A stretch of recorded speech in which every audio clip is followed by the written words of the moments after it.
नमस्कार दोस्तों, एक बार फिर से आपका स्वागत है AR ऑफिशियल में। तो दोस्तों, क्या हम लुकअप फंक्शन डुप्लीकेट वैल्यूज़ पे अप्लाई कर सकते हैं? तो कायदे से इसका जवाब है नहीं। टेक्निकली ये पॉसिबल नहीं है, क्योंकि जब भी आप वी लुकअप अप्लाई करोगे ना, तो वो ऑलवेज फर्स्ट वैल्यू को उठाता रहेगा। फॉर एग्ज़ाम्पल, जैसा कि आप यहाँ पे डाटा में देख सकते हैं कि जैसे ये है, ये इनवॉइस नंबर है हमारा, ये सेम इनवॉइस नंबर है, ये भी सेम इनवॉइस नंबर है।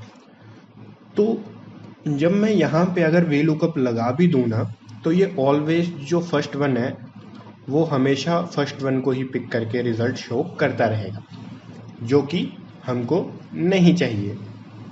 तो कायदे से डुप्लीकेट वैल्यूज़ पे लुकअप फंक्शन अप्लाई नहीं हो सकता। आज की इस वीडियो में सीखेंगे कि कैसे हम डुप्लीकेट वैल्यूज़ पे भी वी लुकअप अप्लाई कर सकते हैं, एक स्मार्ट तरीके से, एक डिफरेंट तरीके से। तो चलिए शुरू करते हैं। तो दोस्तों, जैसा कि आप यहाँ पे देख सकते हैं, हमारे पास डाटा है जिसमें serial number, part number, quantity, cost और वैल्यू हमको दे रखी है। और यहाँ पे हमको वी लुकअप लगाना है और हमको with the help of the part numbers total value find out करनी है। लेकिन जैसा कि मैंने आपको बताया कि यहाँ पे इनवॉइस नंबर या पार्ट नंबर रिपीट्स हो रहे हैं, तो जो फर्स्ट वाला है ये ऑलवेज उसको ही कंसीडर करेगा। लेकिन हमको ये चाहिए कि जो भैया जो फर्स्ट वाला है इसका भी रिप्लाई मिले, इसका रिप्लाई मिले और इसका भी हमारे पास वैल्यू आए। तो वो कैसे आ सकता है? तो उसके लिए हम कुछ इसमें चेंजेस करेंगे, मतलब अपने लिए एक यूनिक वैल्यू तैयार करेंगे इसी डाटा के लिए, ताकि हम उस पर वी लुकअप अप्लाई कर सकें। तो दोस्तों, काउंट इफ का फंक्शन तो आपको पता ही होगा। काउंट इफ का फॉर्मूला, उसका क्या काम है, उसका क्या यूज़ है। अगर नहीं पता तो चलिए आपको मैं बता देता हूँ। तो यहाँ पे हम काउंट इफ का फॉर्मूला लगाएंगे। अब ये पूछ रहा है रेंज, तो यहाँ पे मैं इसको सिलेक्ट कर रहा हूँ और यहाँ पे सेमीकोलन, इसी को कॉमा क्राइटेरिया, और क्राइटेरिया में भी मैं इसी सेल को सिलेक्ट कर रहा हूँ। और अब क्या कर रहा हूँ मैं ये जो सबसे पहले वाला V11 है, मैं इसको फिक्स कर रहा हूँ। थोड़ा सा कंफ्यूजिंग लग रहा होगा कि यार ये क्या कर रहा है कि एक ही सेल को बार बार सिलेक्ट करे जा रहा है, क्राइटेरिया भी उसी को बना दिया, रेंज भी उसी को बना दिया। तो मैंने क्या करा, मैं थोड़ा सा इसको एक्सप्लेन करता हूँ कि मैंने क्या करा। मैंने ये सेल सेलेक्ट करा और इसको रेंज बनाया कि भैया इस सेल से इस सेल के भीतर ये वाला नंबर कितनी बार आ रहा है। थोड़ा सा कंफ्यूजिंग है, आई नो, पर थोड़ा ध्यान से समझिएगा। चलो मैं आपको एक बार ना करके बताता हूँ, फिर शायद आपको समझ में आ जाए। तो यहाँ पे देखो, यहाँ पे ये मेरे को 1 शो कर रहा है, ठीक है। अब मैं इसको नीचे की तरफ ड्रैग कर रहा हूँ, तो यहाँ पे भी ये 1 ही शो कर रहा है। लेकिन जब मैं इसको नीचे वाले सेल पे ड्रैग कर रहा हूँ, तो यहाँ पे ये देखो 2 शो कर रहा है। तो अब यहाँ पे फॉर्मूले को ध्यान से देखिए कि मैं क्या कर रहा था, अब शायद आपको समझ में आए। तो देखिए, ये हमारी रेंज थी, ये हमारी रेंज थी सबसे पहले B11 से B13। तो B11 से B13 कितनी बार आ रहा है, जो हमारा फॉर्मूला है, अगर आप उसको ध्यान से देखेंगे तो मैंने क्या लिखा है इस पे, मैंने क्या डिफाइन करा है कि B11 से B13 के बीच, B11 से B13 के बीच B13 कितनी बार आ रहा है। तो देखो, यहाँ पे एक बार आ रहा था तो इसने 1 लिखा, यहाँ पे दूसरी बार आ रहा है तो इसने यहाँ पे काउंट 2 कर दिया, और जैसे ही मैं इसको नीचे ड्रैग करूँगा तो यहाँ पे ये 3 बताएगा। तो ये तो सिर्फ काउंट करके दे रहा है कि ये कितनी बार ये इनवॉइस नंबर या ये पार्ट नंबर हमको इस रेंज में या इन सेल्स में देखने को मिल रहा है, ये सिर्फ काउंट करके दे रहा है। लेकिन इस फंक्शन से, सिर्फ इस फंक्शन से मेरा जो पर्पस है V lookup on duplicate values लगाने का, वो नहीं सॉल्व होता।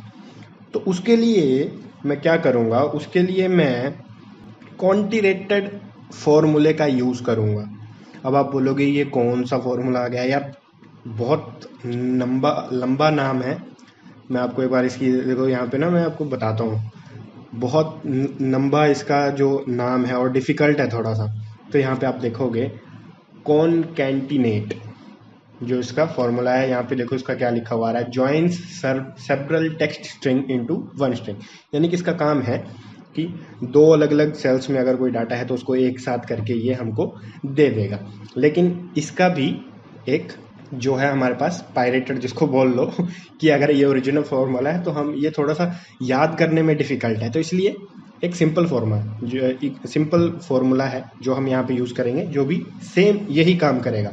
तो वो फॉर्मूला क्या है, चलिए देखते हैं। तो यहाँ पे equals to this cell and, यहाँ पे मैं एंड लगा रहा हूँ, equals to this cell and. अब मैं चाहता हूँ कि बीच में ना डैश भी बन के आए।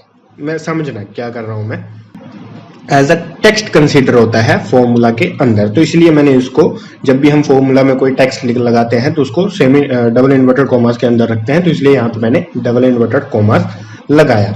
और फिर से मैं यहाँ पे एंड का साइन लगा रहा हूँ और फिर मैं इसको सिलेक्ट कर दे रहा हूँ। थोड़ा सा समझ में आया? नहीं, चलिए कोई नहीं। अब देखो, अब समझ में आया कि अब मैं क्या एक्चुअल में करना चाहता था। मैं ये करना चाहता था कि ये जो सिंपल 1 2 3 ये सिर्फ मेरे को काउंट बता रहा था, लेकिन मैंने फॉर्मूला अप्लाई करने के लिए मैंने क्या करा, पार्ट नंबर को और काउंट को, यानी कि जो हमने काउंट से उसकी वो निकाला कि ये कितनी बार आ रहा है, उसको मैंने कंबाइन कर दिया, ताकि जब मैं VLOOKUP लगाऊं तो मेरे को आसानी रहे। तो ये हमने यहाँ पे कर दिया। अब मैं इसको यहाँ से कॉपी कर रहा हूँ और यहाँ पे पेस्ट कर दे रहा हूँ, और यहाँ पे सिर्फ हम वैल्यूज लेंगे, ठीक है। तो यहाँ पे 1 2 3 यहाँ पे मैंने सिर्फ वैल्यू कंसीडर करी। अब इसको यहाँ से हटा देते हैं, सॉरी, इसको यहाँ से हम हटा देते हैं, ठीक है जी। तो ये समझ में आ गया कि इतना सा पार्ट समझ में आ गया कि मैंने क्या करा। सबसे पहले तो मैंने काउंट इफ का फॉर्मूला लगाया ताकि मेरे को पता चल सके कि ये वाला जो नंबर है वो कितनी बार आ रहा है, कितनी बार रिपीट हुआ है। तो इसलिए मैंने यहाँ पे काउंट इफ का फॉर्मूला लगाया। फिर मैंने क्या करा, मैंने करा कि यार इससे ना मतलब ऐसा नहीं पता चल रहा है, क्यों ना मैं ऐसा करूं कि यार मैं इसको कंबाइन कर दूं, कि यार जब भी अगर कोई चीज रिपीट हो रही है तो उसके ऊपर काउंटिंग आ जाए कि this invoice number 1 type, this invoice number 2। जैसे कि आप यहाँ पे देख सकते हैं कि ये दूसरी बार आ रहा है, ये तीसरी बार आ रहा है। तो इसलिए यहाँ पे मैंने यहाँ पे इसको कंबाइन करने के लिए फॉर्मूला यहाँ पे वो उसको अप्लाई करा और इसको मैंने कंबाइन कर दिया।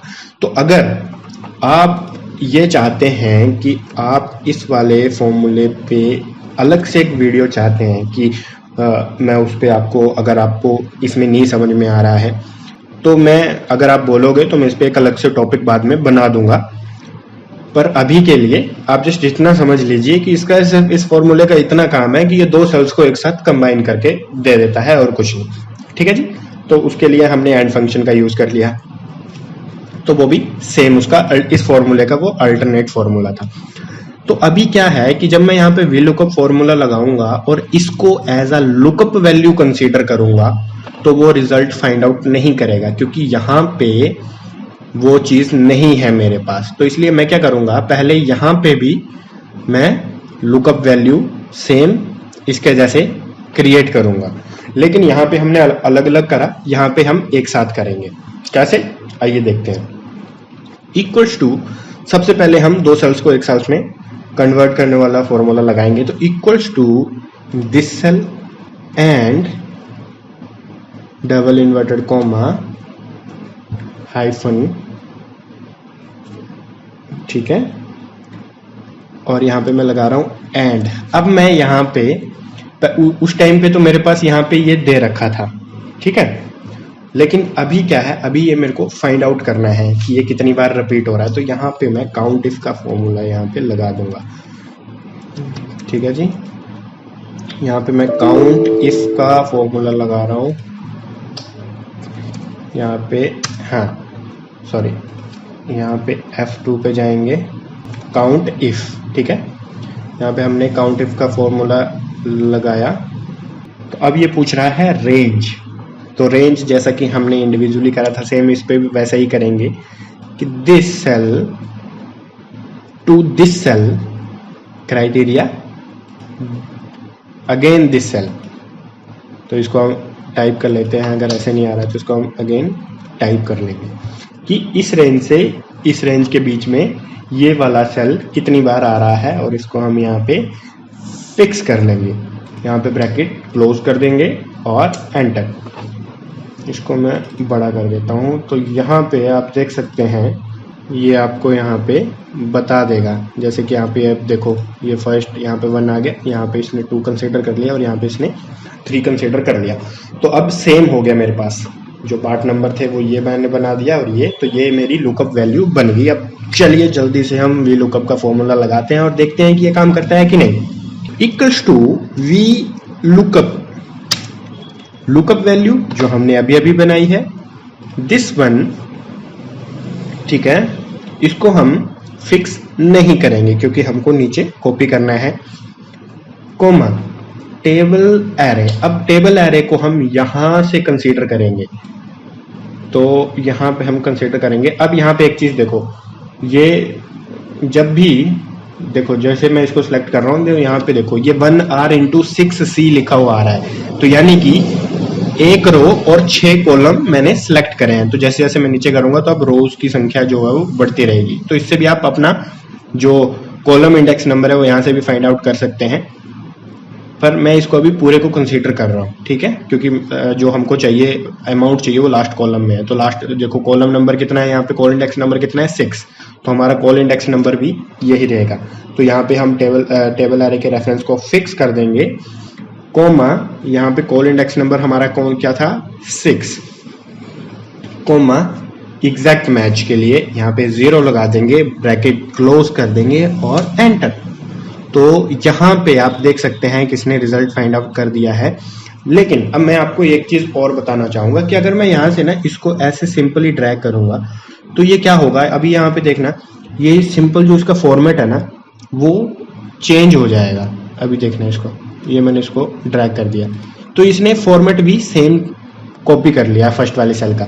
लेकिन अगर आपको सिर्फ फॉर्मूला ही कॉपी करना है तो उसके लिए आप क्या करेंगे, यहाँ से इसको कंट्रोल C करेंगे, इसको सिलेक्ट कर लेंगे और पेस्ट स्पेशल के लिए कंट्रोल ऑल्ट V, ठीक है। और यहाँ पे सिर्फ फॉर्मूला पे आप इसको टिक करेंगे और ओके। तो आप देखो यहाँ पे सिर्फ फॉर्मूला कॉपी हुआ है हमारा, बाकी जो फॉर्मेटिंग है वो कॉपी नहीं हुई है। तो इस तरीके से आप इसको पेस्ट स्पेशल का यूज कर सकते हैं कंट्रोल ऑल्ट V के साथ, ठीक है जी।